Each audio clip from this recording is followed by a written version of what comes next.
Bismillahirrahmanirrahim. Assalamualaikum warahmatullahi wabarakatuh. Perkenalkan, nama saya Zulkifli Warin, dan pada kesempatan hari ini saya akan membahas tentang struktur teks eksposisi. Dan untuk memperjelas, simak video berikut ini. Nah, yang pertama yang saya bahas adalah pengertian teks eksposisi. Jadi teks eksposisi adalah paragraf atau karangan yang terkandung sejumlah informasi dan pengetahuan yang disajikan secara singkat, padat, dan akurat.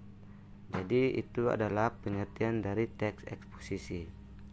Yang berikut yaitu struktur teks eksposisi.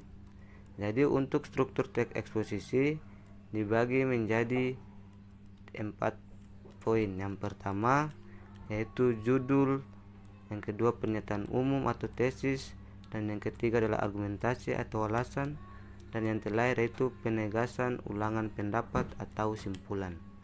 Jadi di sini saya akan membahas satu persatu. Yang pertama yaitu judul.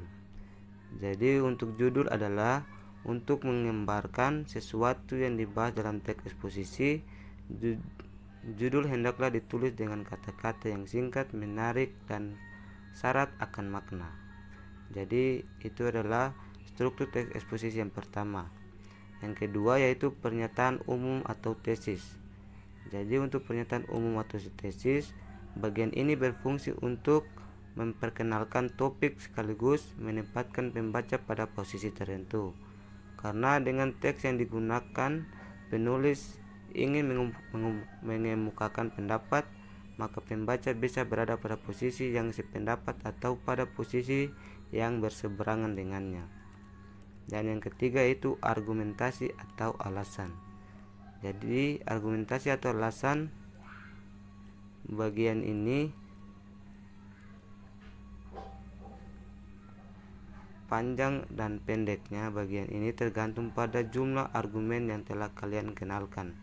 Secara garis besar, di dalam pernyataan umum kalian menyebutkan ulang dan menjabarkan argumen tersebut dalam paragraf-paragraf.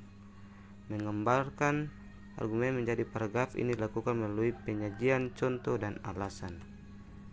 Dan yang terakhir yaitu penegasan ulang pendapat atau simpulan. Jadi pengulangan tersebut dilakukan dengan berdasarkan pada argumen yang telah disajikan di dalam bagian sebelumnya. Pengulangan opini bersifat pilihan sehingga tidak semua teks eksposisi mempunyainya. Saya akan memberikan salah satu contoh dari teks eksposisi. Dari contoh ini kita bisa melihat struktur-struktur yang terdapat dalam teks eksposisi.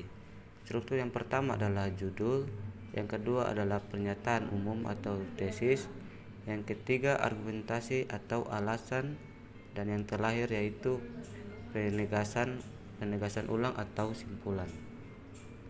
Nah, mungkin itulah penjelasan tentang struktur eksposisi beserta dengan contohnya. Lebih dan kurangnya saya mohon maaf. Wabillahi taufiq hidayah. Wassalamualaikum warahmatullahi wabarakatuh.